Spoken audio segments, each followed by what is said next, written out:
예수님 때문에 행복하십시오. 오늘 말씀은 우리가 너무나 익숙하게 알고 있는 말씀이죠. 아마 주일학교를 다녀본 모든 분들은 아마 이 말씀을 다 암송하고 있을 정도로 요한복음 3장 16절을 통해서 우리에게 가르쳐 주는 것이 있는데, 너무나 익숙하다 보니까 그게 감동에 와닿지 않을 때가 있어요. 익숙함이라고 하는 게 때로는 우리에게 좋은 작동을 하기도 하지만 때로는 매일같이 새롭게 경험해야 될 그런 것들에게 있어서는 그것을 놓치게 만드는 경우도 있다는 거죠. 너무 당연하게 여기게 되더라는 겁니다. 우리 일상에서도 그런 것들을 경험할 수가 있습니다. 어느 때 그때 좀 잘할 걸이라고 하는 생각이 들까요? 있다가 없을 때, 있을 때는 그게 그렇게 소중하고 중요한 건지를 잘 몰랐는데 없고 나 보니까 그게 얼마나 좋았던 것인지 중요했던 것인지를 알 때가 있어요. 사람을 두고도 그럴 때가 있잖아요.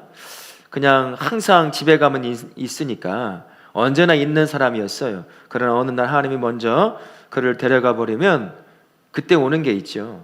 그때만 겪게 되는 그런 것처럼 익숙할 때는 그게 얼마나 소중한지 모르지만 없어 보니까 그게 얼마나 소중한 것인지를 뼈저리게 느끼는 것, 그게 익숙함이 가져오는 명과 암이 되지 않을까 싶습니다. 그럼에도 오늘 이 말씀을 통해서 하나님이 저와 우리에게 깨닫게 하시는 것이 있습니다. 첫 번째는 하나님은 성도에게 사랑의 크기보다 사랑의 방향을 보라고 말씀하신다는 겁니다.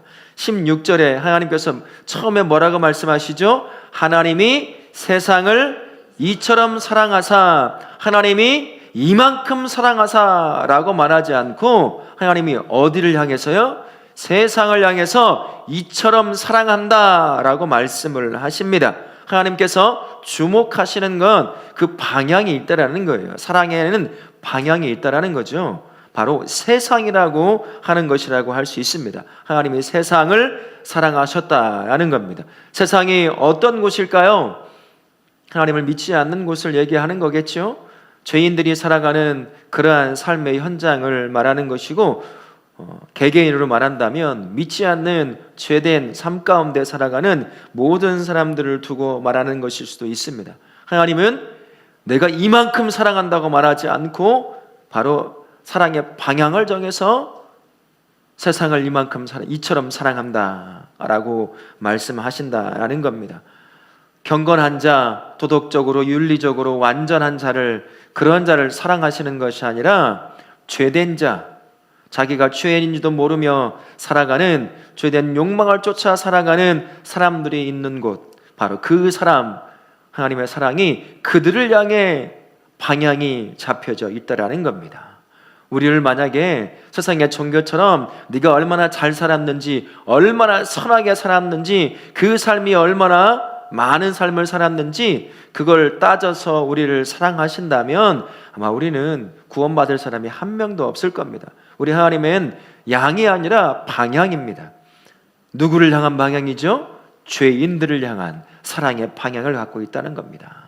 바로 우리가 그 하나님의 사랑의 방향에 서 있던 죄인이라고 할 수가 있는 겁니다.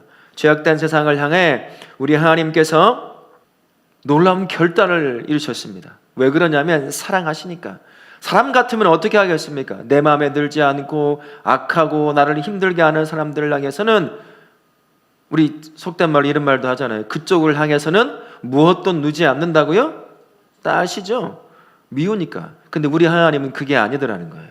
바로 그것을 향하여 하나님의 사랑이 방향 잡혀져 있다는 겁니다.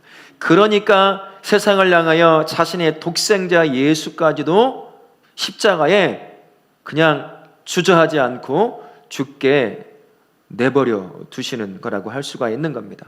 그래서 하나님께서 우리에게 주시는 구원이라고 하는 것은 우리가 살아왔던 삶의 양이 아니라, 선하고 의롭고 공의로운 그런 삶이 아니라, 그런 삶 때문에 주는, 조건 때문에 주는 구원이 아니라 그냥 무엇으로 주는 거죠? 구원은 선물로 주는 거예요. 선물은 조건이 있어서 주는 게 아닙니다. 성경이 말하는 선물이라고 하는 건 조건이 있어서가 아니라 하나님이 그냥 우리를 사랑하시기 때문에 주시는 거예요. 그게 바로 구원입니다. 하나님의 사랑이 우리를 향해 방향 잡혀져 있기 때문인 거예요.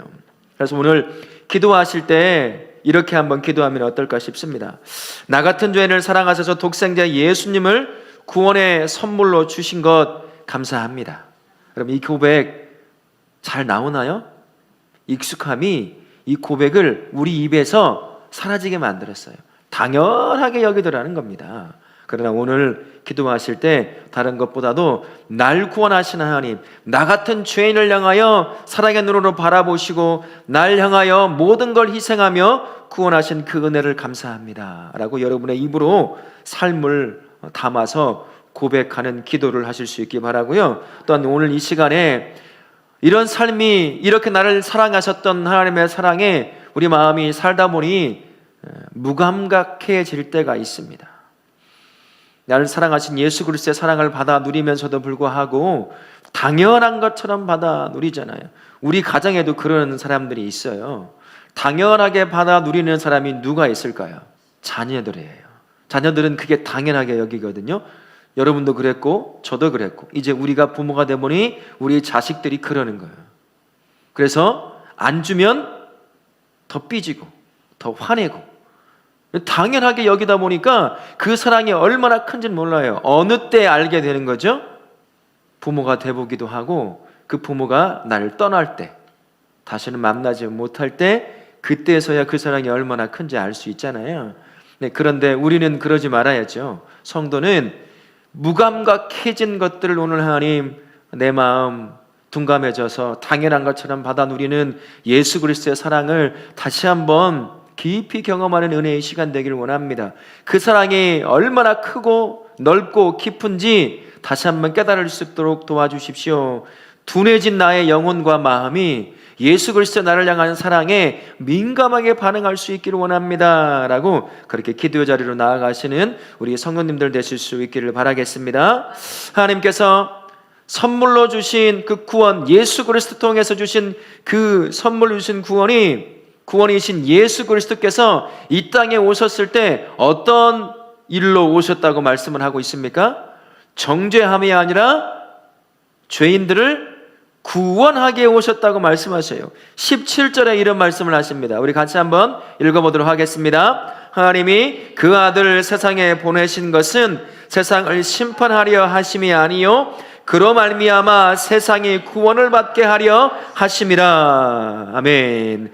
죄에 빠진 죄인들을 향하여 하나님이 행하셔야 할 당연한 일이 뭔지 아세요? 정의로우신 하나님, 공의로우신 하나님, 의로우신 하나님, 선하신 하나님이 죄를 보았을 때, 죄인들을 보았을 때 그분이 행하셔야 될 당연한 일이 뭘까요? 정죄와 심판입니다.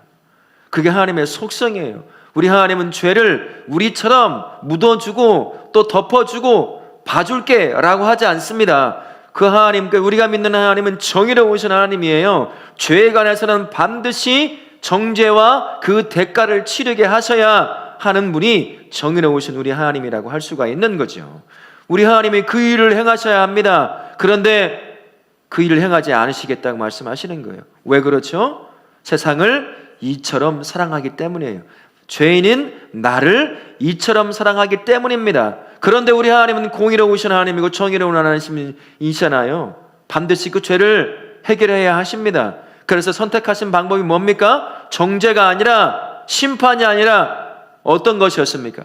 자신의 독생자 예수 그리스도를 십자가에 날 대신해서, 죄인인 나를 대신해서 정죄하시고 십자가에 죽게 만드셨습니다. 왜요? 왜 이런 말도 되지 않는 일을 행하셨을까요? 이유가 뭡니까? 한 가지 이유밖에 없습니다. 16절에 나오잖아요. 뭐라고요? 하나님이 세상을 이처럼 사랑하사 나를 향하여 그 사랑이 자신의 독생자까지도 희생할 만큼 크다는 얘기예요. 그래서 자신의 독생자까지도 희생하더라라는 것입니다. 그래서 죄인인 우리는 반드시 이 사랑에 대해 예수 그리스도를 믿는 것으로 선택하는 옳은 반응을 할 수 있어야 한다라는 것입니다. 18절에 이렇게 말씀합니다. 같이 한번 읽어보겠습니다.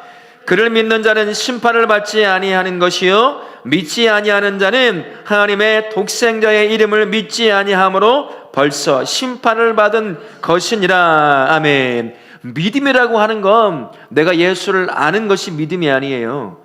믿도록 도와주는 좋은 도구는 될 수 있습니다. 지식이요. 예수 그리스도에 관한 지식이요.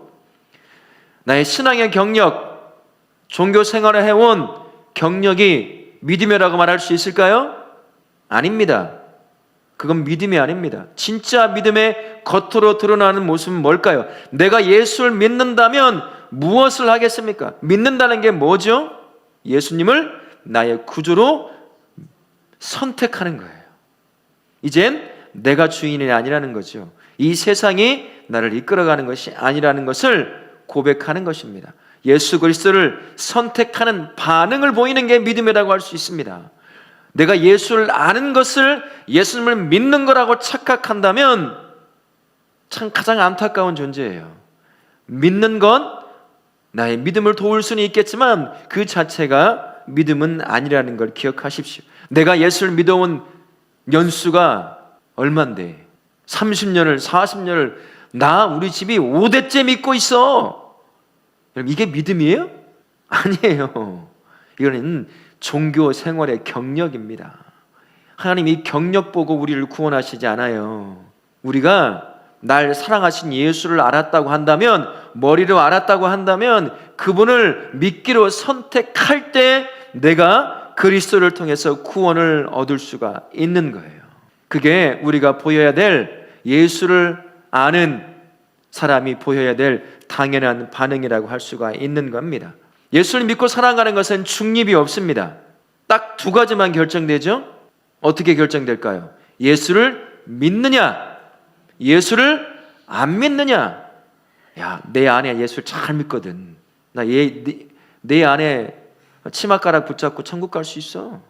나 대신에 가잖아. 예배 드리러 가지, 봉사하러 가지, 헌금하지, 기도하지. 나 아내가 있으니까 괜찮아. 여러분 그거 없어요. 착각에 빠지면 안 됩니다. 내가 믿으니 내 자식도 당연히 예수 믿는 것이 되겠지. 여러분 그거 없어요. 그렇지 않습니다. 여러분 자식 구원의 길로 부모된 사람이 이끌어가야 돼요. 그게 영적인 주도권입니다. 이거 놓치면 여러분 다시 못 잡아요. 정말 힘들어요. 평생 이 안에 부모로서, 예수 믿는 부모로서 못을 받고 사는 것과 같은 인생을 살아가요. 여러 곳에 사역을 해봤잖아요. 평생 죽을 때까지 자식을 위해 기도해. 예수 안 믿어. 언젠간 믿겠지. 그러나 한 가지 특징을 내가 발견했어요. 자식들을 향해서 영적인 부모로서 단호하게 요구를 못 하더라는 거예요. 그 앞에서 네가 예수 안 믿고 지옥 가는 걸 보고 내가 어떻게 눈을 감을 수 있겠느냐. 이 말 한마디 하나도 안 해요. 기도하고 있어요. 그것만 해요. 그것만 하더라는 거예요. 그렇게 해서 믿지 않습니다. 여러분 나 혼자 열심히 내가 목사로 살아가도 소용없어요. 저는 그래서 그게 두려워요. 왜 이 밤에 집에서 놀고 있으라고 하고 싶지 뭐하러 끌고 나오겠습니까? 한편으로는 이렇게 아이들이 나와서 기도하는 걸 보여주며 다음 세대 아이들도 같이 기도하자, 그런 것도 있지만, 그러나 부모로서, 예수 믿는 순수한 성도로서, 부모로서 이 아이들이 나는 가 있을 그 천국에 내 자식을 볼 수 없다면 여러분 그거 얼마나 비참합니까? 인생이. 부모로서의 가장 첫 번째 책임을 못하는 거잖아요. 예수 믿는 건 1대1이에요. 그거 놓치면 안 됩니다. 예수님은 1대1로 만나는 거죠.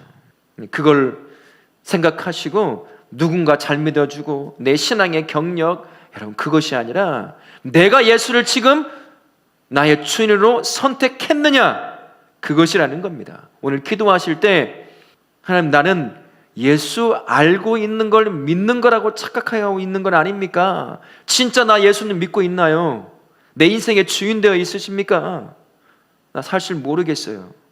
사람들에게는 고백할 수 없을지 모르지만 하나님 앞에 고백할 수는 있지 않겠습니까? 오늘 기도하십시오. 하나님 나 사실 확신이 없습니다.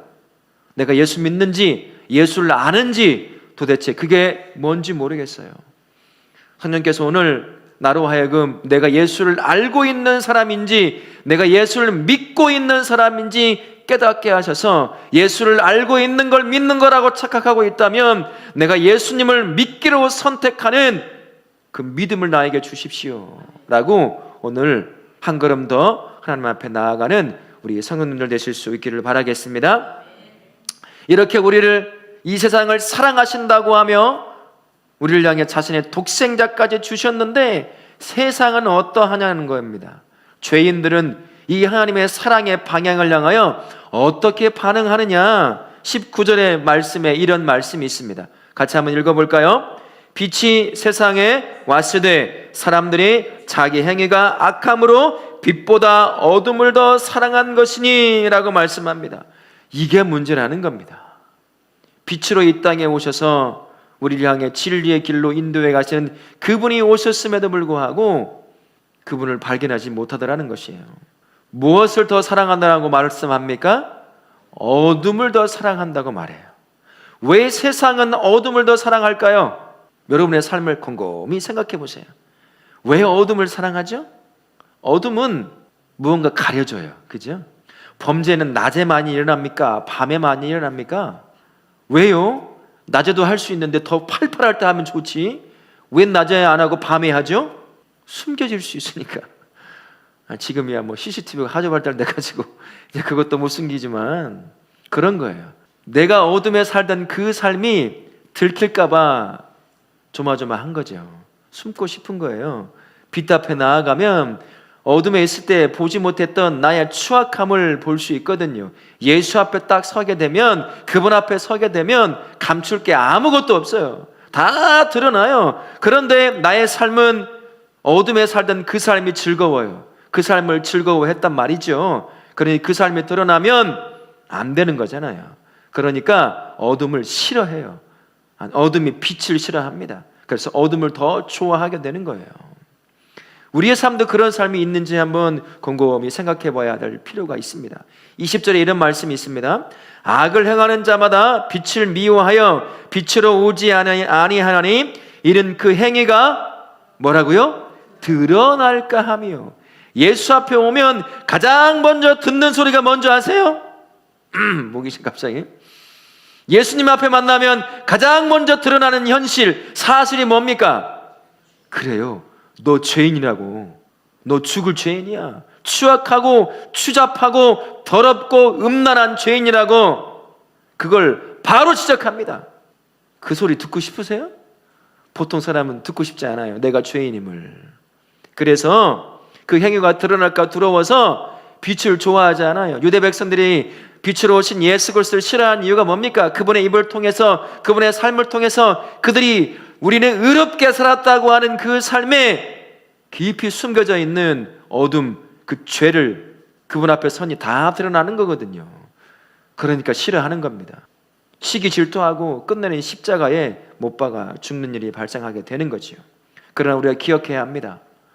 예수님 앞에 섰을 때, 하나님 앞에 섰을 때 숨겨질 수 있는 건 아무것도 없다는 사실.